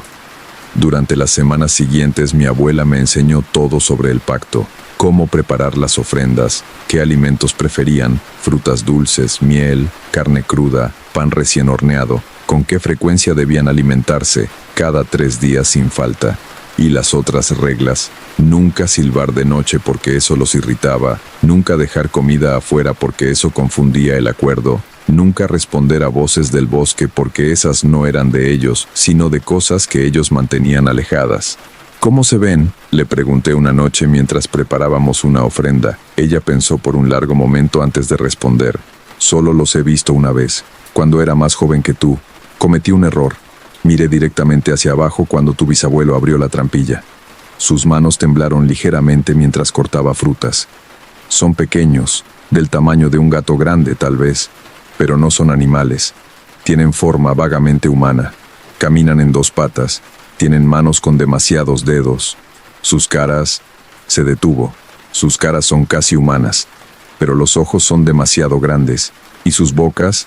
Tienen demasiados dientes, pequeños, afilados, diseñados para comer cualquier cosa. ¿Dan miedo?, pregunté. Al principio sí, mucho, pero después de verlos por un momento, sentí algo más. Sentí antigüedad, cansancio. Han vivido tanto tiempo, Laura. Tanto que ya casi no recuerdan cómo era el mundo cuando ellos caminaban libremente bajo el sol. Ahora prefieren la oscuridad, la quietud. Solo piden que no los olvidemos. Esa noche tuve un sueño, o tal vez fue más que un sueño. Estaba parada en el sótano. No el sótano debajo de nuestra casa, sino algo mucho más grande. Una caverna enorme que se extendía en todas direcciones. Las paredes brillaban con un musgo fosforescente que daba apenas suficiente luz para ver, y allí estaban ellos. Cientos, miles tal vez. Pequeñas figuras encorvadas con piel que parecía corteza de árbol antiguo. Sus ojos enormes y brillantes me observaban sin pestañear, pero no con hostilidad, con curiosidad, con reconocimiento. Uno de ellos se acercó. Era ligeramente más grande que los demás, con marcas en la piel que parecían cicatrices rituales. «Nueva guardiana», dijo con una voz como hojas secas rozando piedra. «Vemos en ti, sentimos en ti. ¿Mantendrás el pacto?» «Sí», respondí, aunque no estaba segura de cómo podía hablar en el sueño. «Lo mantendré». La criatura inclinó su cabeza en un gesto que podría haber sido respeto o agradecimiento. «Nosotros también mantenemos nuestra parte. Protegemos, vigilamos. Las cosas del bosque profundo no cruzan mientras estemos aquí. Las sombras que caminan de noche no tocan esta casa. El pacto es bueno para ambos». «¿Qué son ustedes?», pregunté. «¿De dónde vienen?». La criatura hizo un sonido que podría haber sido risa o podría haber sido llanto. Era difícil distinguir. Éramos primeros, antes de grandes ciudades de piedra, antes de hombres que escriben. Éramos muchos. Todo el continente era nuestro, pero vinieron otros, más fuertes, más crueles. Nos empujaron bajo tierra, nos escondimos, nos adaptamos, olvidamos luz de sol, aprendimos oscuridad. Miré alrededor de la caverna a todas esas criaturas antiguas observándome con sus ojos demasiado grandes. ¿Por qué hacen pactos con humanos? Porque humanos recuerdan, humanos cuentan historias, humanos mantienen memoria de lo que fue. Si hacemos pacto con familia, esa familia recuerda que existimos. Nos da propósito más allá de solo sobrevivir. Nos da... Hizo una pausa, buscando la palabra. Significado. Desperté con lágrimas en mis ojos. No de miedo, sino de una tristeza profunda que no podía explicar completamente. Mi abuela estaba sentada junto a mi cama, observándome, como si hubiera sabido que tendría ese sueño. «Los viste, ¿verdad?», asentí. «Bien, ahora entiendes. No son monstruos. Son refugiados, supervivientes de un mundo que ya no existe. Y nosotros somos sus custodios tanto como ellos son nuestros protectores». Viví en esa casa hasta los 16 años. Durante esos 8 años mantuve el pacto fielmente. Cada 3 días preparaba ofrendas y las dejaba en la trampilla. Mi abuela me enseñó a abrirla, siempre sin mirar directamente hacia abajo, dejar la comida, murmurar las palabras de agradecimiento y cerrar de nuevo. La casa prosperó durante esos años. Nunca fuimos robados, aunque vecinos a kilómetros de distancia sufrieron asaltos. Nunca tuvimos problemas con animales salvajes destruyendo cultivos. Cuando una tormenta terrible devastó la región, nuestra casa permaneció intacta mientras otras perdieron techos completos. Y por las noches, cuando todo estaba silencioso, podía escuchar los susurros debajo del piso. Ya no me asustaban. Eran como una canción de cuna, un recordatorio de que no estábamos solos, pero estábamos protegidos. Cuando cumplí 16, mis padres decidieron mudarse a la ciudad. Mis hermanos ya se habían ido para estudiar. La vida en la finca era demasiado difícil, especialmente con mi abuela cada vez más débil. La noche antes de irnos, mi abuela me llevó a la cocina. Abrió la trampilla por última vez. «Nos vamos», anunció a la oscuridad debajo. «La familia se va. Pero una regresará, la guardiana regresará, lo prometo». Los susurros se elevaron desde abajo. Sonaban casi tristes. Mi abuela cerró la trampilla y me dio la llave. «Esta es tu responsabilidad ahora. Algún día cuando estés lista volverás. Esta casa es tuya. Está en mi testamento. Y cuando regreses, reanudarás el pacto. ¿Y si no regreso?, pregunté. ¿Y si decido quedarme en la ciudad? Ella me miró con esos ojos antiguos que parecían ver a través del tiempo. Regresarás, porque lo sientes, Laura. Sientes el llamado. Y eventualmente, el llamado será más fuerte que cualquier vida que construyas en otro lugar. Tenía razón. Pasaron 12 años. Estudié, trabajé, intenté construir una vida urbana normal, pero siempre había una inquietud, un sentimiento de incompletitud. Y los sueños nunca pararon. Cada pocas semanas soñaba con la caverna bajo la casa, con las criaturas esperando, con sus ojos grandes observándome, preguntando silenciosamente, ¿cuándo vuelves? Mi abuela murió cuando yo tenía 28 años. En su funeral, encontré una carta que había dejado para mí. Laura, la casa te espera. Ellos te esperan. El pacto se debilitó sin ofrendas regulares, pero no se rompió. Pueden esperar más tiempo que cualquier humano puede vivir, pero esperan mejor cuando saben que no están olvidados. Vuelve, niña. Cumple lo que empecé. Mantén viva la memoria de lo que fue y lo que siempre será. 3 meses después, regresé a la finca. La casa estaba en sorprendentemente buen estado considerando que había estado abandonada por años. Las paredes seguían firmes, el techo intacto, como si algo la hubiera estado cuidando. Entré a la cocina con una bolsa de comida que había traído de la ciudad. Pan, frutas, miel, carne. La trampilla estaba exactamente como la recordaba. El candado seguía cerrado. Saqué la llave que había guardado todos esos años y la inserté en el mecanismo oxidado. Cuando levanté la trampilla, el olor familiar me golpeó. Tierra, hojas, algo antiguo y animal, y los escuché. Los susurros, más suaves ahora, casi tímidos. «Regresaste», dijeron las voces desde la oscuridad. «Guardiana regresó». «Sí», respondí, dejando caer la comida en el sótano. Regresé, y el pacto continúa. El frenesí de alimentación que siguió fue música para mis oídos, sonidos de gratitud, de bienvenida, de hogar. Han pasado 2 años desde entonces. Vivo en la casa ahora. He renovado algunas partes, pero la estructura esencial permanece. Y cada 3 días, sin falta, abro la trampilla y dejo ofrendas. A veces, en las noches muy tranquilas, los escucho más claramente, moviéndose en sus túneles, cantando canciones en su idioma antiguo, viviendo sus vidas bajo mis pies. Y sé que mientras yo los alimente, mientras mantenga la memoria del pacto, ellos mantendrán su parte. Esta casa, esta tierra, está protegida, no por cercas o alarmas o perros guardianes, sino por algo mucho más antiguo, mucho más poderoso, por los que viven bajo la casa, los primeros, los olvidados, los que permanecen. Y así concluye lo que Laura me compartió. Me dice que todavía vive en esa casa, que el pacto continúa, y que algún día enseñará a sus propios hijos o a algún miembro joven de la familia a mantenerlo. Si creciste con historias de duendes, aluxes o cualquier criatura pequeña que vive bajo tierra y que debe ser respetada, cuéntame en los comentarios. Estas leyendas existen en casi todas las culturas rurales por alguna razón, tal vez porque hay algo de verdad en ellas. Cuida tus pactos, respeta lo antiguo y nos escuchamos en la próxima historia.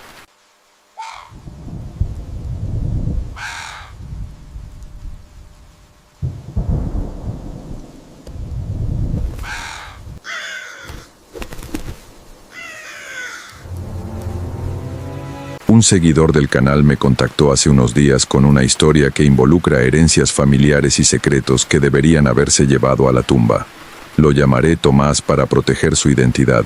Si alguna vez has heredado algo de un familiar fallecido y has sentido que ese objeto traía consigo algo más que recuerdos, déjame saberlo en los comentarios. Me fascina cómo ciertos objetos pueden cargar con historias oscuras. Lo que Tomás heredó de su abuelo no fue solo una casa en el campo. Fue una maldición que llevaba 3 generaciones esperando por él. Y cuando finalmente la descubrió, ya era demasiado tarde para devolver lo que había aceptado. Mi nombre es Tomás, y necesito contar esto antes de que sea demasiado tarde. Antes de que lo que le pasó a mi abuelo, a mi padre, y ahora a mí, Continúe con la siguiente generación. Alguien tiene que romper este ciclo. Y si no puedo ser yo, al menos que mi historia sirva de advertencia. Todo comenzó cuando mi abuelo murió en enero de 2023. Tenía 87 años y vivía solo en una casa vieja en el campo, a 2 horas de la ciudad. Yo lo visitaba ocasionalmente, pero no éramos muy cercanos. Era un hombre reservado, a veces hosco, que prefería la soledad a la compañía de la familia. Mi padre había muerto 5 años antes en un accidente de auto, así que yo era el único heredero directo. El abogado me llamó una semana después del funeral para leer el testamento. Era simple. Todo me pertenecía ahora: la casa, el terreno y las posesiones de mi abuelo. Había una condición extraña, una cláusula específica en el testamento que decía: el heredero debe vivir en la propiedad por lo menos 30 días consecutivos antes de poder venderla o transferirla. Si no cumple esta condición, la propiedad pasa al siguiente heredero elegible o al Estado. Le pregunté al abogado sobre esto. Se encogió de hombros. Tu abuelo fue muy específico. Dijo que era tradición familiar, que cada heredero debía conocer la propiedad íntimamente antes de decidir qué hacer con ella. Me pareció extraño, pero no imposible. Yo trabajaba de forma remota como programador. Podía trabajar desde cualquier lugar con internet. 30 días en el campo sonaba casi como unas vacaciones. Me mudé a la casa una semana después. Era una construcción de principios del siglo pasado, de 2 pisos, con paredes gruesas de adobe y techos de vigas de madera. Estaba rodeada de árboles y el vecino más cercano vivía a 3 kilómetros. El silencio era absoluto excepto por los sonidos del bosque. Los primeros días fueron tranquilos. Limpié la casa, organicé las cosas de mi abuelo, instalé mi equipo de trabajo. La casa tenía electricidad y agua corriente, pero era vieja y crujía constantemente, especialmente de noche. Pero eso era normal en casas antiguas. El 5.º día encontré la puerta. Estaba en el sótano. Había bajado a revisar el sistema eléctrico porque las luces del 2.º piso parpadeaban. El sótano era amplio, con piso de tierra y paredes de piedra. Había cajas viejas, herramientas oxidadas, muebles cubiertos con sábanas. Y al fondo, medio oculta detrás de unas estanterías, había una puerta de madera con un candado grande y pesado. Me acerqué con curiosidad. El candado era viejo pero sólido.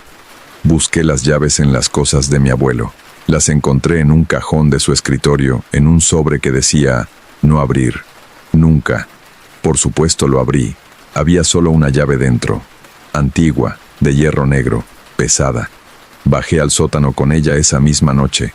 El candado se abrió con facilidad a pesar de su edad. La puerta crujió al abrirse, revelando una habitación pequeña. Las paredes estaban cubiertas con estanterías llenas de frascos. Cientos de frascos de vidrio de diferentes tamaños. Y cada frasco contenía algo diferente. Algunos tenían líquidos oscuros, otros contenían lo que parecían ser hierbas secas. Algunos tenían objetos que no pude identificar, piedras con marcas extrañas, trozos de metal retorcido, fragmentos de hueso. Y todos los frascos estaban etiquetados. Pero las etiquetas no tenían nombres de hierbas o ingredientes, tenían nombres de personas. María Sánchez, 1967, Roberto Campos, 1982, Elena Vargas, 1995, Daniel Ruiz, 2008, docenas de nombres, docenas de fechas. Algunos frascos tenían etiquetas amarillentas y viejas, otros eran más recientes. En el centro de la habitación había una mesa, y sobre la mesa había un libro, un grimorio viejo con tapas de cuero negro y páginas amarillentas por el tiempo. Lo abrí con manos temblorosas. Estaba escrito en español antiguo, difícil de leer, pero pude entender lo suficiente. Era un libro de brujería, de magia oscura, hechizos, rituales, instrucciones para hacer pociones y maldiciones. Y había anotaciones en los márgenes. La letra de mi abuelo, fechas, observaciones, resultados de hechizos que había realizado. Sentí náuseas. Mi abuelo había practicado brujería durante décadas, y todos esos frascos eran componentes de sus hechizos, cada uno vinculado a una persona específica. Cerré el libro y salí de esa habitación. Cerré la puerta y puse el candado de nuevo. Subí las escaleras casi corriendo. Necesitaba aire fresco. Necesitaba procesar lo que había visto. Esa noche no pude dormir. Seguía pensando en esos frascos, en esos nombres. ¿Qué les había hecho mi abuelo a esas personas? ¿Eran víctimas? ¿O eran clientes que le habían pedido ayuda? A la mañana siguiente, busqué en internet algunos de los nombres que recordaba. María Sánchez había muerto en 1967 en un accidente doméstico. Roberto Campos había desaparecido en 1982. Nunca fue encontrado. Elena Vargas había tenido un colapso mental en 1995 y pasó el resto de su vida en una institución. Todos los nombres que busqué terminaban en tragedia. Muerte, desaparición, locura, ruina. Mi abuelo no solo había practicado brujería, había maldecido gente durante décadas y había guardado componentes de cada maldición en esos frascos. Debería haber llamado a las autoridades, o al menos haber destruido todo, pero algo me detuvo. Curiosidad morbosa, quizás, o algo más oscuro.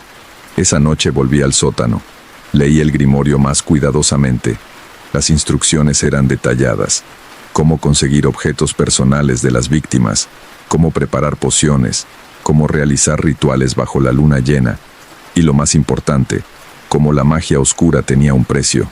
Cada maldición lanzada regresa triplicada, decía una anotación de mi abuelo, pero puede ser transferida, puede ser absorbida por objetos, por lugares, por descendientes. Mi sangre se heló. Descendientes. Seguí leyendo. Mi abuelo había descubierto una forma de evitar el precio de sus maldiciones. Las ataba a su linaje, a su sangre. Cada maldición que lanzaba, el precio se transfería a sus descendientes. No a él directamente, sino a su hijo, a su nieto, a las generaciones futuras. Mi padre. Mi padre había pagado por las maldiciones de mi abuelo. El accidente de auto que lo mató, las enfermedades que tuvo durante su vida, los problemas financieros constantes. Todo era el precio de la magia oscura que mi abuelo había practicado. Y ahora yo había heredado no solo la casa, había heredado las deudas, las maldiciones que aún no habían sido pagadas completamente. Cerré el libro sintiendo pánico. Tenía que irme. Tenía que salir de esa casa antes de que fuera demasiado tarde. Pero cuando intenté subir las escaleras del sótano, la puerta estaba cerrada. Empujé, jalé, golpeé. No se movía. Era como si estuviera sellada. Escuché voces, susurros que venían de la habitación con los frascos. Palabras que no podía entender pero que resonaban en mis huesos. La puerta del sótano se abrió sola 1 hora después. Subí corriendo y empaqué mis cosas. Tenía que irme. Los 30 días del testamento no importaban. Prefería perder la herencia a quedarme un día más. Pero mi auto no arrancaba. La batería estaba muerta y mi teléfono no tenía señal. El internet había dejado de funcionar. Estaba atrapado. Esa noche, los susurros comenzaron. Venían de las paredes, del techo, del piso. Voces que decían mi nombre. Voces que susurraban palabras en idiomas antiguos. Voces que reían. Y empecé a ver cosas. Sombras que se movían en las esquinas de mi visión. Figuras oscuras que desaparecían cuando giraba para mirarlas directamente. Rostros en las ventanas que no deberían estar ahí. Al tercer día de estar atrapado encontré otra cosa en las pertenencias de mi abuelo, un diario, no el grimorio, sino un diario personal donde escribía sus pensamientos. Las entradas eran perturbadoras. Hablaba de cómo había aprendido brujería de su propio padre, de cómo era una tradición familiar que se remontaba a generaciones, de cómo cada hijo varón heredaba no solo el conocimiento sino también las deudas acumuladas. Mi padre me enseñó, escribía mi abuelo en una entrada de 1960, me dijo que no tuve opción en nacer en esta familia, que la magia oscura estaba en nuestra sangre, que cada generación debe pagar por los pecados de las anteriores y agregar los propios para la siguiente. Odié a mi padre por eso. Pero cuando intenté escapar, cuando intenté vivir una vida normal, las maldiciones me alcanzaron. Enfermé. Mi negocio fracasó. Todo lo que tocaba se pudría. Hasta que acepté mi papel. Hasta que tomé el grimorio y continué la tradición. Ahora es mi turno de pasarlo. Mi hijo pagará por lo que he hecho. Y su hijo pagará después. Y así continuará hasta que alguien sea lo suficientemente fuerte para romper el ciclo. Pero no creo que eso sea posible. Esta magia es antigua. Está en nuestra sangre. No se puede escapar. Lágrimas corrían por mi cara mientras leía. Mi abuelo no era un monstruo, era una víctima también, atrapado en un ciclo que su propio padre le había impuesto. Y ahora yo era parte de ese ciclo. Los días siguientes fueron una pesadilla. Las manifestaciones se volvieron más fuertes. Objetos que se movían solos, puertas que se abrían y cerraban, voces que me hablaban directamente, ofreciéndome cosas. Usa el grimorio, susurraban. Lanza tus propias maldiciones, transfiere el peso, pásalo a otra persona, es la única forma. No, decía yo en voz alta, no voy a continuar esto. Entonces sufrirás, como tu padre, como tu abuelo cuando intentó resistir. El precio será pagado de una forma u otra. Busqué desesperadamente en el grimorio una forma de romper el ciclo. Tenía que haber algo, una manera de terminar esto sin transferirlo a otra persona. Encontré algo finalmente, un ritual, pero era peligroso. Requería que yo aceptara todas las maldiciones a la vez, todas las deudas acumuladas por generaciones. En lugar de pagarlas lentamente durante mi vida, las pagaría todas en un solo momento. La mayoría de la gente moriría, decía el libro. El peso era demasiado, pero si sobrevivía, el ciclo se rompería. Las maldiciones se consumirían completamente. La deuda quedaría saldada. Pensé en hacerlo, en terminar esto de una vez. Pero también pensé en la posibilidad de tener hijos algún día, de condenarlos a este ciclo si yo no lo rompía ahora. Decidí intentarlo. El ritual requería que bajara a la habitación del sótano, que abriera todos los frascos, que liberara todo lo que mi abuelo había contenido durante décadas y que me parara en el centro mientras todo eso me consumía. Bajé al sótano a medianoche del día 28. Solo me quedaban 2 días para cumplir los 30 del testamento. 2 días antes de poder irme legalmente. Pero sabía que si esperaba, sería demasiado tarde. El ciclo me atraparía completamente. Abrí la puerta de la habitación. Los frascos brillaban débilmente en la oscuridad. Podía sentir la energía emanando de ellos. Malicia concentrada, dolor destilado, sufrimiento embotellado. Empecé a abrir los frascos uno por uno. Con cada uno que abría sentía algo, como si arañas invisibles caminaran sobre mi piel, como si el aire se volviera más pesado, más difícil de respirar. Cuando abrí el último frasco, todo se desató. El dolor fue instantáneo y absoluto, como si cada terminación nerviosa de mi cuerpo se incendiara a la vez. Caí al suelo gritando. Podía ver cosas, visiones de todas las personas que mi abuelo había maldecido, sus rostros contorsionados en agonía, sus voces gritando, y sentí sus dolores, todos a la vez. La mujer que murió quemada, el hombre que se ahogó lentamente, la niña que enloqueció hasta no reconocer a su propia familia. Cada sufrimiento, cada muerte, cada momento de terror, las sentí todas. No sé cuánto tiempo estuve en el suelo del sótano. Horas, quizás, o días. El tiempo perdió significado. Solo existía el dolor y las visiones y el peso aplastante de décadas de maldiciones cayendo sobre mí. Pero eventualmente terminó. El dolor se desvaneció gradualmente. Las voces se callaron. Las visiones se desvanecieron. Me quedé acostado en el suelo del sótano, jadeando, empapado en sudor, pero vivo. Los frascos estaban vacíos. El aire en la habitación se sentía más ligero, como si algo que había estado presionando contra la realidad finalmente se hubiera liberado. Me arrastré escaleras arriba. Mi cuerpo dolía, pero era dolor físico normal. Ya no sentía ese peso invisible, esa presencia oscura que había estado conmigo desde que heredé la casa. Dormí durante 2 días completos. Cuando desperté, la casa se sentía diferente. Solo una casa, vieja, sí, llena de historia, sí, pero ya no maldita. Destruí el grimorio, lo quemé en el jardín junto con todas las pertenencias de brujería que encontré. Sellé la habitación del sótano con concreto, y cuando cumplí los 30 días del testamento, vendí la propiedad. Eso fue hace 8 meses. Desde entonces he estado recuperándome. Físicamente estoy bien, pero mental y emocionalmente todavía proceso lo que viví, lo que mi familia vivió durante generaciones. A veces me pregunto si realmente rompí el ciclo, si las maldiciones están verdaderamente terminadas o si solo están dormidas, esperando. Me pregunto si hice lo correcto al aceptar todo ese dolor de una vez en lugar de dejarlo fluir lentamente durante mi vida. Pero sé una cosa con certeza, no tuve hijos y no los tendré. Porque aunque creo que rompí el ciclo, no puedo estar completamente seguro. Y no voy a arriesgar condenar a otra generación a lo que yo viví. La herencia de mi abuelo no fue dinero o propiedad, fue sufrimiento, fue deudas kármicas acumuladas durante generaciones. Fue la carga de magia oscura practicada por personas desesperadas que pensaron que podían evitar el precio. Pero el precio siempre se paga, de una forma u otra, inmediatamente o después, por ti o por tus descendientes.